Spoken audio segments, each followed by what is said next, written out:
परम कल्याणकारक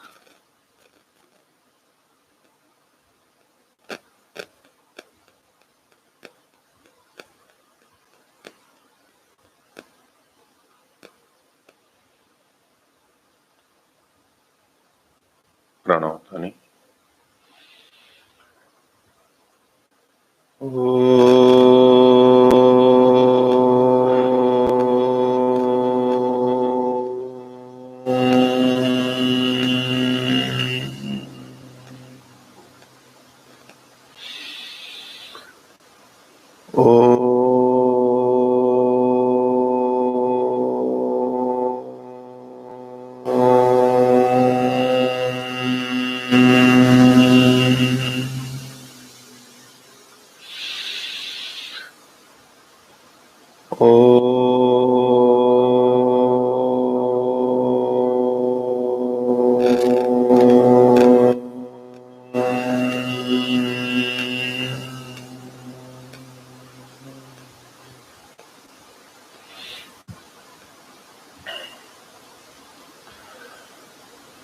धर्म प्रेमी सज्जनों,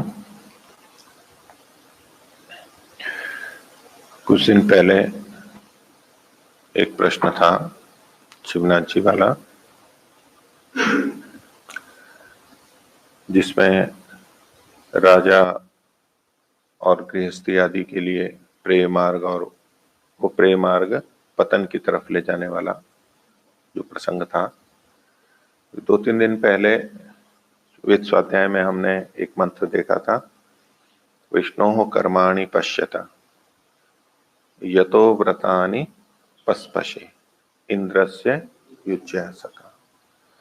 तो देव के, परमात्मा के, विष्णु के कर्मों को हम देखें, जाने, उसकी क्रियाओं को, व्यवस्थाओं को देखें, जिससे कि हम व्रतों के पालन में समर्थ हो सकें। वहां पर व्रत की व्याख्या में महर्षि दयानंद ने ब्रह्मचर्य आदि व्रत, फिर यम नियम आदि को भी व्रत के रूप में, और तीसरा ईश्वर की आज्ञा के अनुरूप पालन करना, ऐसे 3 तरह से वहां पर व्रत शब्द की व्याख्या की है। तो उसमें जो पहला वाला है ब्रह्मचर्य आदि व्रत, उसके लिए मैंने पहले भी एक प्रमाण आपके सामने दिया था। तो इसमें वैदिक रीति से जितने भी, क्योंकि अगर ये व्रत से रहित हैं तो फिर तो वो मनुष्य भी नहीं है, अव्रतो अमानुषः, ये भी हमें शब्द प्रमाण मिलता है कि जिसके पास व्रत नहीं है, व्रतों का पालन नहीं कर रहा है, जीवन में कुछ व्रत नहीं ले रखे करने के लिए कि मुझे अब ये करना है, वो तो अमानुष है, वो तो मनुष्य की कोटि से भी नीचे चला गया है, वो तो फिर पतन में जाने ही वाला है। तो वैदिक रीति से हमारे जीवन में कुछ ना कुछ व्रत रहने चाहिए। बहुत से व्रत जो हमने पहले लिए हों और हमारे निभ रहे हैं, वो चल रहे हैं, वो भी अच्छा है। उसके साथ साथ कुछ नया व्रत भी हमारे जीवन में जुड़ता रहता है जब हमारे को आवश्यकता होती है, अब इस विषय का और व्रत होना चाहिए, मेरे अंदर इस विषय में शिथिलता है, न्यूनता है, तो इससे संबंधित मैं व्रत लूंगा, इसको मैं और अच्छा बना लूंगा। ऐसे कुछ ना कुछ करने के लिए वहां पर संकल्प व्रत रहता है। ये व्रत का बड़ा महत्व है, और ये सारी चीजें, जितने भी विधान है वेद के, वो व्रत के अंतर्गत आते हैं, क्योंकि वो उच्छृंखलता से नहीं है, उनमें कुछ नियम, व्यवस्था, अनुशासन, किसी लक्ष्य को लेकर के सब प्रयोजन, वो कार्य बताए गए। तो इसलिए उस दृष्टि से जो व्रत का पालन कर रहा है वो तो मुक्ति की तरफ ही बढ़ेगा, वो पतन की तरफ नहीं जाएगा। और इन आश्रमों में रहते हुए, चाहे वो सन्यासी हो चाहे ब्रह्मचारी हो, कोई भी हो, व्रतों का पालन नहीं करता है तो वो पतन की तरफ जाएगा। वो कोई भी मनुष्य हो सकता है, किसी भी वर्ण वाला हो सकता है, वो ब्राह्मण भी हो सकता है, व्रत का पालन नहीं करेगा तो वो पतन की तरफ जाएगा। और कोई प्रश्न पूछिए। ओम आचार्य जी, एक साधना संपन्न वैदिक धर्म के बोलने में तो बोलते हैं कि ईश्वर जी सकता है, इसका पालन हम करते नहीं है, तो इसमें हमें दोष आएगा। क्योंकि उसके बाद अगर कोई भौतिक व्यक्ति है तो चलो वो अपना जीवन इसे चला लेगा, इसको गौण करके, लेकिन जिसमें थोड़ी सी भी आध्यात्मिकता है और भविष्य में उसका थोड़ा विवेक जागृत होगा तो फिर वो हीन भावना में ग्रसित होगा, और वो इस मार्ग से पीछे भी नहीं आ सकता है और वो आगे भी नहीं बढ़ सकता है। हीन भावना क्यों होगी उसमें? क्योंकि अगर उसमें विवेक जागृत हुआ कि इतने समय तक मैंने लोगों से मिथ्या भाषण किया और अब मैं खुद आचरण नहीं कर रहा हूँ, क्योंकि उसने झूठ बोल के आगे तो बढ़ गया लेकिन अब यथार्थ में नहीं जी रहा है। ठीक है, तो एक प्रचारक या उपदेशक कैसा होना चाहिए? साधना आदि जिम्मेदारी बनती है, उसका दायित्व बनता है, वो अपने जीवन को अच्छा रखे। अब जब जीवन में कुछ कुछ न्यूनताएं रहती हैं, पीछे भी मैंने आपके सामने बात रखी थी कि 100% पूर्णता अगर हम देखेंगे तो वो तो जीवन मुक्त व्यक्ति में ही मिलेगी। उससे नीचे वाले में व्यवहार में हो सकता है, जिसके व्यवहार में भी त्रुटि है उसके मन के स्तर पर तो त्रुटि अवश्य ही होगी, लेकिन एक अच्छा साधक, एक अच्छा व्यक्ति व्यवहार में कम से कम त्रुटि करता है, उसकी बहुत कम त्रुटियां मिलेंगी। मन के स्तर पर हो सकती हैं, उसको वो ठीक करेगा, लेकिन हमें व्यवहार में अच्छा ही रखना चाहिए, इसमें कोई दो राय नहीं है। लेकिन फिर भी व्यक्तियों में भिन्न भिन्न क्षेत्र में त्रुटियां रहती हैं और उसको उसे देखना होता है। आगे जाकर के जो विवेक जागृत होगा, आपने कहा कि उसको बहुत पश्चाताप होगा, दुख होगा, विवेक जागृत होगा, तो ये तो अच्छी बात है, इसमें दोष की बात नहीं है। जब जगे तभी सवेरा। जब हम घर पे लौट के आ गए, इधर उधर भटक रहे थे, तो भले ही देर से आए, भले ही शाम को या देर से घर पहुंचे, लेकिन पहुंच तो गए। ये थोड़ा खेद मन के अंदर रह सकता है कि भाई मैंने पीछे का इतना समय यूं ही बिता दिया। वो वर्षों और दशकों तक का हो सकता है, इतने समय तक मेरे को ये बातें समझ में नहीं आई। वो कुछ समय कुछ और कर रहा था, कुछ बातें उसको समझ में नहीं आई, कुछ बातें जानते हुए भी व्यवहार में नहीं आई, और बाद में जब उसको बोध होता है तो ठीक है, ये एक सामान्यतः दुख होगा कि हमारे इतने वर्ष ऐसे ही चले गए, व्यर्थ चले गए। किंतु अब यहाँ पर इस दुख के साथ साथ दो स्थितियां बनती हैं। एक व्यक्ति इसी दुख में दुखी रहे, मेरे तो 10 साल चले गए, मेरे तो 20 साल चले गए, मेरे तो 5 साल ऐसे ही व्यर्थ हो गए, मैंने तो अपना जीवन व्यर्थ कर दिया, और उसी में घुलता रहे और उसके कारणों को देखते हुए किसी पे आरोप लगाता रहे कि इसने ऐसा कर दिया था इसलिए मेरे इतने साल व्यर्थ हो गए, मेरे को घर वालों से सहयोग नहीं मिला, मेरे को गुरुजनों से नहीं मिला, मेरे को इनसे नहीं मिला, मेरे को तो ये रोग हो गया, ऐसे कुछ ना कुछ दूसरों को कहते हुए या कुछ अपने ऊपर लेते हुए। चिंतन विश्लेषण तक ये बात ठीक है, वो चिंतन विश्लेषण कुछ दिन में हो जाता है, कुछ सप्ताह में हो जाएगा, लेकिन अपने पिछले अनेक वर्षों की बातों को लिए लिए और रोता ही रहे, ये उचित रीति नहीं है। इसका कोई और प्रयोजन नहीं है। हमें चिंतन करना है, विचार करना है, इसलिए कि हमें पता लगे किन किन कारणों से उस समय में मुख्य मार्ग से विचलित हो गया था, क्या प्रलोभन थे, क्या कष्ट थे, जिनकी तरफ मैं बढ़ गया प्रलोभन, और दुख से बचने के लिए मैंने ये गलत चीजें कर ली। उसका विश्लेषण वो कुछ दिनों में ही हो जाता है। अच्छी तरह से जब उसको विवेक हो चुका है तो अच्छी तरह विचार करने से, विवेक कुछ भी हुआ है, विवेक हो गया, अब विचार कर रहा है, तो उसको वो चीजें पकड़ में आएंगी, जितनी भी आएंगी, धीरे धीरे और विवेक होगा तब और पकड़ में आने लगेंगी। इसलिए ये कोई लंबी बात नहीं है। कितने व्यक्ति हैं जो शिविर में आते हैं और वो कहते हैं कि जी मेरा अब तक का जीवन तो ऐसे ही व्यर्थ चला गया। एकदम जो नए व्यक्ति होते हैं उनकी कह रहा हूं, हर शिविर में कोई ना कोई ऐसे बोलने वाले मिल ही जाते हैं कि जी अब तक मेरे को पता ही नहीं था, अब तक तो मैं पता नहीं क्या क्या मान रहा था, विपरीत मान रहा था, गलत चल रहा था, और उसमें उनको दुख होता है। लेकिन वो दुख ऐसा नहीं है कि हम उससे दुखी हो जाएं। बोध हो रहा है कि ये गलत हो गया मेरे से, लेकिन ये बड़ी प्रसन्नता की बात है कि आज मुझे ये पता लग चुका है, आज मुझे ये समझ में आ गया है। ये कितने बड़े सौभाग्य की बात है। नहीं तो आगे का समय भी मेरा यूं ही जाता रहता, पूरा जीवन व्यर्थ जा सकता था, जन्म जन्मांतर व्यर्थ जा सकते थे। तो ये तो बहुत सौभाग्य का क्षण है कि मुझे आज पता तो लग गया है कि मेरे में ये गलतियां हैं। हो सकता है वो उन गलतियों को अभी दूर नहीं कर पा रहा हूं, कोई चिंता की बात नहीं है, वो भी हो जाएगा। एक कदम तो आगे बढ़ गया, समझ तो आ गया, विवेक तो आ गया है, और छोटी मोटी बातें तो व्यक्ति उसी समय कर लेता है, बदल लेता है, बहुत शीघ्रता से बदल लेता है, उसमें अधिक कष्ट नहीं होता है। कुछ बातें होती हैं जो बड़ी कष्टप्रद होती हैं, उनको बदलना, उसके लिए उसको व्यवहार में लाना, उसके लिए कठिन होता है। और फिर अनेक शिविर करने पे भी उसके बाद कई महीने साल गुजरने के बाद भी कई शिविरार्थी ये भी कहते हैं कि जी मैं इस चीज को नहीं कर पाया हूँ, ये चीजें जिसका जो मैं अभी तक नहीं कर पाया हूँ। इच्छा थी करने की, प्रयास भी किया, लेकिन कुछ स्थितियां होती हैं, घर की होती हैं, परिवारजनों की होती हैं, कार्य की ऐसी स्थितियां होती हैं, जी मैं ये नहीं कर पा रहा हूँ, ये मैं नहीं कर सकता।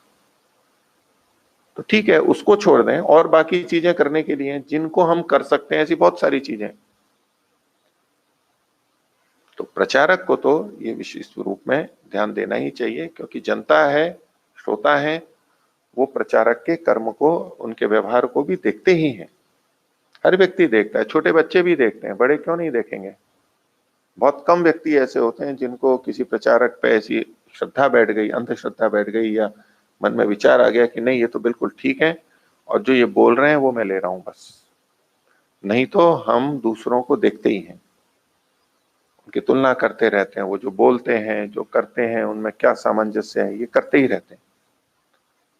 और उपदेशकों को इसका सामना करना ही होगा, प्रचारकों को इसका सामना करना ही होगा, उनके लिए भी अच्छा है।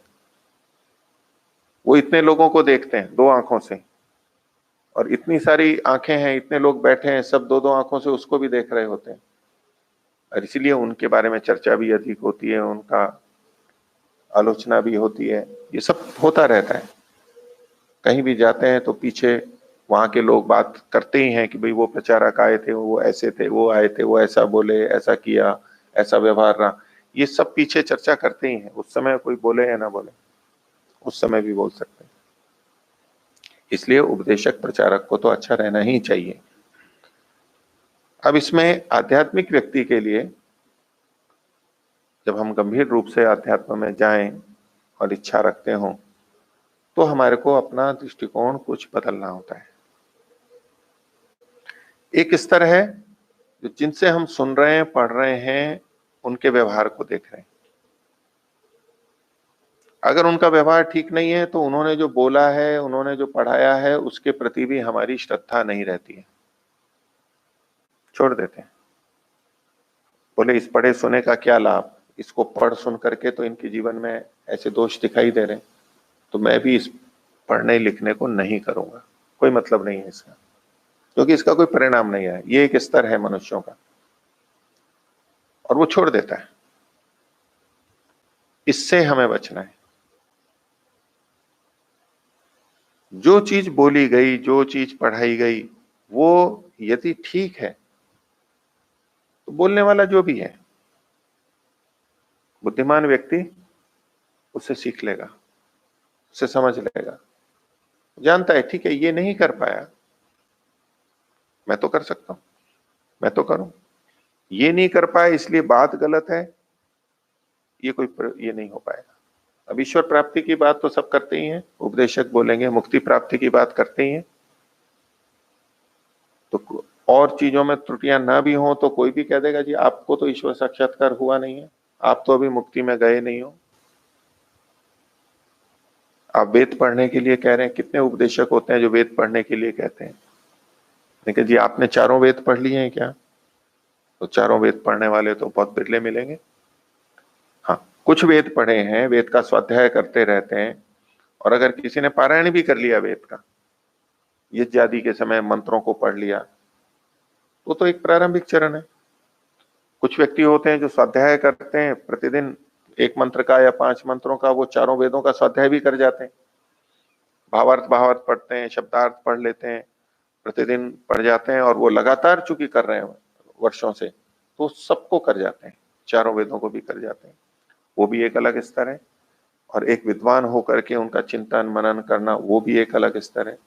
तो वेदों का पढ़ना तो हम बहुत ऊंचे स्तर पे ही देखेंगे कि भाई पूरी तरह हम वेद को पढ़ें, अच्छी तरह से पढ़ें, तो नहीं हो पाता।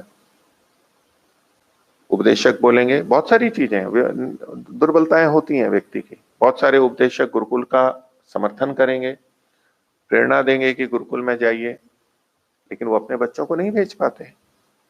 जो भी परिस्थिति है, उनकी अपनी दुर्बलता भी कह सकते हैं, और वो ठीक होते हुए भी परिवार में अगर बच्चे ही उस तरह की रुचि वाले ना हो और विरोध करते हो, पत्नी सहयोग ना करती हो, तो क्या हो सकता है? अब इन बातों को देख करके हम किसी की आलोचना करें और वो जो बोल रहे हैं उसको एकदम निरर्थक कर दें, ये अच्छे स्तर के लिए ठीक नहीं है। हम आध्यात्मिक व्यक्ति, हर व्यक्ति की परिस्थिति होती है, थोड़ा उसका ध्यान में रखते हुए और अपने को भी देखें कि हमारी अपनी भी तो कई परिस्थितियां होती हैं जिनके कारण हम कुछ अच्छी बातों को जानते समझते हुए भी अपने जीवन में नहीं ला पा रहे। वर्षों हो गए, दशकों हो गए, हम अपने परिवार को नहीं ला पा रहे। हम अपने भाई को है, हम अपने माता पिता को है, वैदिक धर्मी नहीं बना पा रहे। हो सकता है हम भले ही कितने भी दृढ़ हैं, अब इसको लेकर के कोई कहे कि जी ये उपदेश तो दूसरों को देते हैं, अपने घर को तो इन्होंने वैदिक धर्मी बनाया ही नहीं है। इस तरह के कथन बहुत हल्के रूप में होते हैं। यूं आरोप किसी पे भी कुछ भी लगाया जा सकता है। ठीक है, उस व्यक्ति की कमी है, अब उस कमी का कारण क्या है?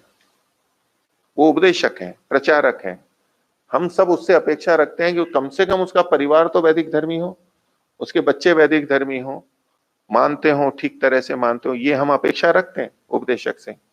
उसका अपना जीवन अच्छा होते हुए भी हम उसे परिवार से संबंधित अपेक्षाएं रखते हैं। इसके घर में तो मूर्ति नहीं होनी चाहिए, लेकिन ऐसा भी हमारे को देखने में आता है। व्यक्ति की परिस्थिति ऐसी बनती है, वो करे क्या? वो अपने पर तो निर्भर है कि ठीक है मैं मूर्ति पूजा नहीं करूंगा, लेकिन यदि पत्नी या माता पिता हैं जो कि मूर्ति पूजा करते हैं या उन कुछ नशा करते हैं, वो धूम्रपान करते हैं, मद्यपान करते हैं, मांस खाते हैं, ये बहुत सारी बातें व्यवहार में हमारे को मिलेंगी और हम उनको ठीक नहीं कर सकते। ठीक करने के प्रयास में संघर्ष, झगड़ा सीधा, और आगे जाके कई बार बहुत से प्रयास भी करते हैं तो वो बहुत बुरा मान जाते हैं और एकदम कहते हैं कि जाओ यहां से, वो घर से संबंध ही टूट जाएगा उनका। और ऐसे में दुखी होकर बहुत सारे उपदेशक घर से संबंध भी काट लेते हैं, प्राय नहीं जाते या सामान्य बस है, नहीं तो कुछ नहीं जाते। लेकिन अब इसमें किसकी असफलता कही जाए? उपदेशक की असफलता भी आप कह सकते हैं, लेकिन स्थिति होती है, हर व्यक्ति नहीं सीख पाता, हर व्यक्ति नहीं समझ पाता, उसके बड़े अपने आग्रह होते हैं, उनके अपने बड़े प्रबल संस्कार होते हैं विपरीत, वो नहीं छोड़ता, मानने की स्थिति में ही नहीं है। तो क्या वहां पर झगड़ा करें, वहां जबरदस्ती करें? जबरदस्ती किसी के भी साथ नहीं कर सकते।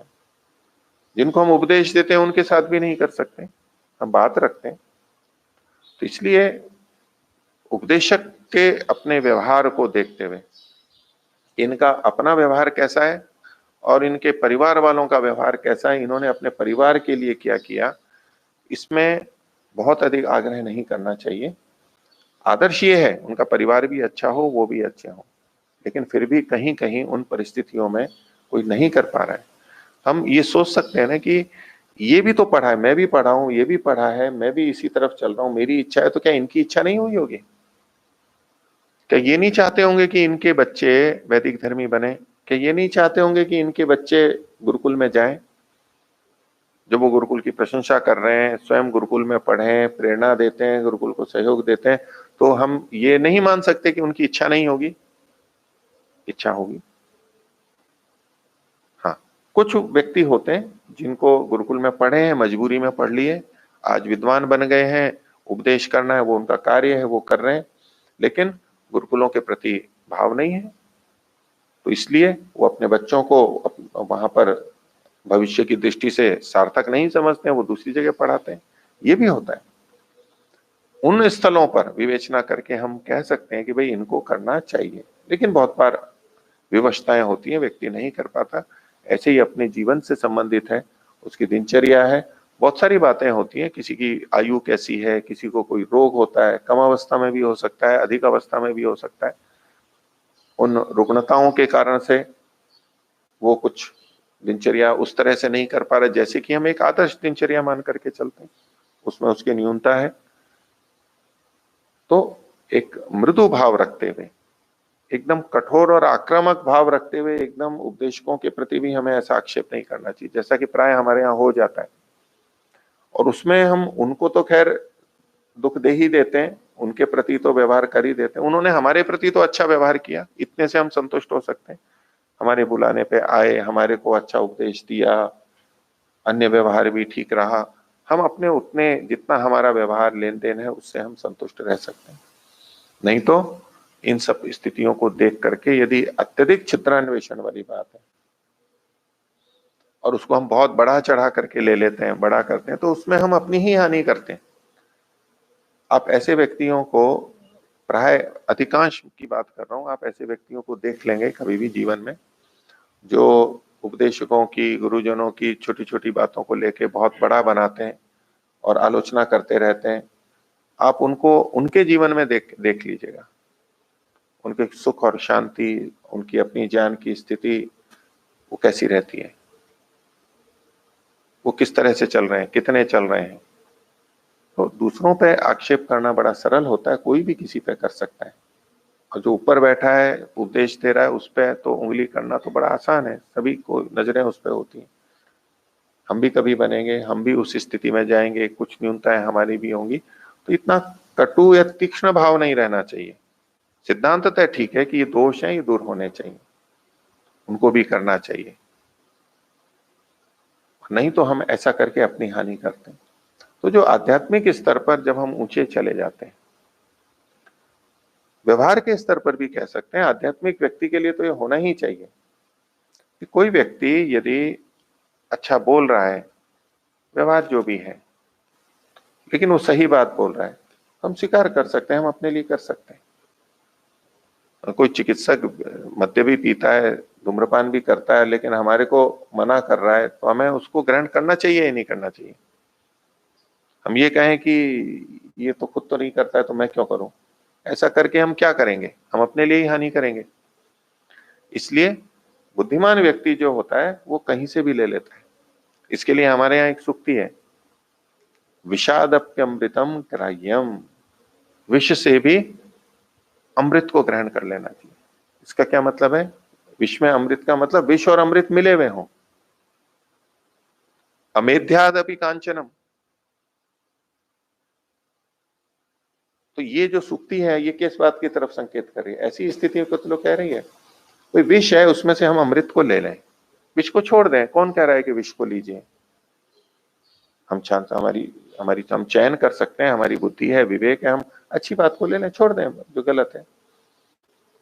कीचड़ में अगर सोना पड़ा हुआ है तो हम इतने मात्र से कि कीचड़ है इसलिए मैं इस सोने को नहीं लूंगा, हमारा आभूषण गिर गया है, हमारी गिन्नी गिर गई है सोने कीचड़ के अंदर, हम ले लेते हैं, हाथ धो लेते हैं, अगर गंदा भी हुआ है तो धो लेते हैं, उससे हमारे को तो सोने से मतलब है, ले लिया। कीचड़ अपनी जगह है, हमने कीचड़ को ग्रहण नहीं किया। और इसलिए उसमें आगे क्या कहा गया, बालादपि सुभाषितम विषादपि अमृतम ग्राह्यम अमेध्यादपि कांचनम बालादपि सुभाषितम। एक और पद है, तो बच्चे से भी सुभाषित है। बच्चा है, वो कुछ जानता नहीं, लेकिन उसके मुंह से अच्छी बात निकल गई, समझ में आ गया, ये तो बहुत अच्छी बात कह दी इसने। और बालक कौन होता है? उम्र वाला नहीं, उम्र वाला भी होता है क्योंकि वो भी अच्छे होता है, लेकिन अज्यो भवति वही बाला। अब बड़ा भी है, उपदेशक भी है, यदि उसमें कुछ कमी है तो मानेंगे भी इस विषय में ये बालक है, इस विषय में बच्चा है, अभी बुद्धि विकसित नहीं हुई है, पूरा समझा नहीं है। लेकिन अगर वो सुभाषित बोल रहा है और वो शास्त्र की बात बोल रहा है, तो जब हम शास्त्र की बात सुन रहे होते हैं तो हम उस व्यक्ति को नहीं सुन रहे हैं, हम शास्त्र को सुन रहे हैं, हम ऋषि की बात को सुन रहे हैं, हम वेद की बात को सुन रहे हैं। तो जो अच्छे स्तर के होते हैं, जिनको अपने को अच्छा बनाना है, उन्हें इस बात से अधिक लेना देना नहीं होता कि ये व्यक्ति कैसा है, और वो समझते हैं सब बात को कि कुछ ना कुछ त्रुटियां सब में हो सकती हैं। हाँ, कभी किसी के प्रति बहुत घृणा का भाव आ जाता है, बहुत अधिक दोष है, तो ठीक है, उनको छोड़ दीजिए, दूसरे बहुत मिलेंगे। त्रुटियां उनमें भी होंगी लेकिन कम होगी, हम उसको स्वीकार कर सकते हैं, उनसे अच्छी बात अपने को ले ली। तो इस इतना सब होते हुए भी उपदेशक को तो ध्यान रखना ही चाहिए, क्योंकि जन सामान्य इन सब चीजों से प्रभावित होता है, उसकी वेशभूषा से भी प्रभावित होता है। महर्षि ने उपदेशक और अध्यापक के लिए लिखा है कि वो अपनी वेशभूषा अच्छी रखे, अस्त व्यस्त ना हो, मलिन ना हो, अच्छी हो, क्योंकि उससे देखने वालों पे प्रभाव पड़ता है, सुनने वालों पे प्रभाव पड़ता है। इस इन सब चीजों का बहुत अधिक श्रृंगार की आवश्यकता नहीं है, जैसे कि इसी को बढ़ाने के लिए बहुत बड़ा मंच हो गया, बहुत श्रृंगार हो गया, सजाया, बहुत रुपए उसमें खर्च कर दिए, वो भी बहुत अधिक सौंदर्य प्रसाधनों का प्रयोग करके आ रहा है। इतने सब की आवश्यकता नहीं है, लेकिन एक किसी के श्रोता के मन में ग्लानि ना आए, मन की प्रसन्नता बनी रहे, उत्साह रहे उसको देख करके, ऐसा उपदेशक और अध्यापक के लिए निर्देश किया है, वेद के अंदर किया है। तो अपनी कमियों को तो दूर उपदेशक को करना चाहिए, और दूसरों को देख देख के हम सीखते हैं। आप इतने उपदेशक और इतने अध्यापक और इतने गुरुजन सन्यासी बहुतों से मिलते हैं, देखते हैं, उसमें आपको किसी किसी में कोई कोई विशेषता दिखाई देगी। ये चीज इसकी बहुत अच्छी है, ये चीज इसकी बहुत अच्छी है। दोनों दृष्टियों से देख सकते हैं। हम दोषों को देखने लगे, इसमें ये बहुत बड़ा दोष है, इसमें ये बहुत बड़ा दोष है, इसमें ये बहुत बड़ा दोष है, और दूसरे में हम कह सकते हैं ठीक है, बहुत लोग हैं, बहुत साधक हैं, लेकिन फिर भी हमें दिखाई देगा इसमें ये चीज बहुत अच्छी है। आप अपने विद्यार्थियों में देख सकते हैं, ब्रह्मचारी जो आपस में है, आप में हो सकता है किसी की किसी में न्यूनता हो, किसी की किसी में न्यूनता हो, लेकिन कुछ कुछ विशेषताएं मिलेंगी। ये सफाई अच्छी रखता है, ये सामान को व्यवस्थित रखता है, ये दिनचर्या में अच्छा चलता है, ये पढ़ाई में अच्छा है, ये उपासना में अच्छा है, ये अनुशासन में अच्छा है, ये बोलने में अच्छा है। कोई किसी में अधिक अच्छा हो सकता है, किसी में न्यूनताएं दिखाई दे सकती है, लेकिन हम देख सकते हैं कि नहीं, इस व्यक्ति की में ये विशेषता है, हमारी दृष्टि वहां जाती है तो उससे हमारे को प्रेरणा मिलती है। तो अच्छा ये है कि हम इन चीजों को ना देखें। एक श्लोक हमारे यहाँ मिलता है, गुरोर यत्र परिवादो निंदावापि प्रवर्तते कर्णौ तत्र पिधातव्यौ गंतव्यम वा ततो अन्यथा। क्या उसका मतलब, इसका ये अर्थ नहीं है कि दोषों को नहीं देख रहे। एक तरफ हमारे गुरुजन स्वयं कहते हैं, यानी अस्माकम सुचरितानी तानी त्वयोपास्यानि नो इतरानी, जो हमारे अच्छे गुण हैं उनको आप स्वीकार कीजिए, जो गलत है उसको मत स्वीकार कीजिए। ये स्पष्ट घोषणा, ये मूल सिद्धांत है। लेकिन शिष्यों की दृष्टि से, श्रोताओं की दृष्टि से उनके लिए क्या आवश्यक है, क्यों ऐसा कहा गया कि गुरु का जहां परिवाद हो रहा हो, यानी उसके बारे में गलत बातें चल रही हो या थोड़ी निंदा भी की जा रही हो, या तो कान बंद कर लें या वहां से चला जाए। ये क्यों निर्देश है? तो दोष को दोष नहीं जानना चाहिए, देख सकते हैं, लेकिन जो जिससे अभी विद्या ग्रहण कर रहा है, जो जिससे प्रवचन सुन रहा है, उस स्थिति में अगर वो उन चीजों पे ध्यान देगा तो जो लाभ मिलना है वो नहीं हो पाएगा उसको।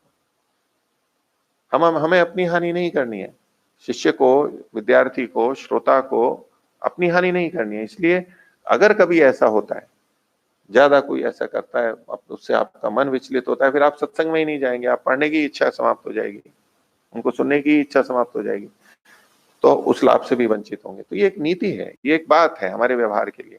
इसका ये अर्थ नहीं है कि उनके गुणों को छोड़ के हम दुर्गुणों को बढ़ावा दें और उनके जैसे दुर्गुण हम भी अपने में लाएं, ये प्रयोजन नहीं है इसका। इसका केवल है कि हम अपनी मानसिक स्थिति को ना बिगाड़ लें। इसलिए हम उपदेशक के रूप में हैं तो हमें ये अवश्य सोचना चाहिए कि हमारे क्या क्या दोष हैं और हमें ठीक करना है। लेकिन अगर हम श्रोता के रूप में उपदेशकों को, अध्यापकों को देख रहे हैं, तो हमारे को क्या करना चाहिए, उसके लिए ये इस तरह के निर्देश हमारे शास्त्रों में मिलते हैं, ताकि हम इन स्थितियों में रहते हुए भी अपनी उन्नति कर सकें। आज का विषय इतना ही रखते हैं। प्रणव।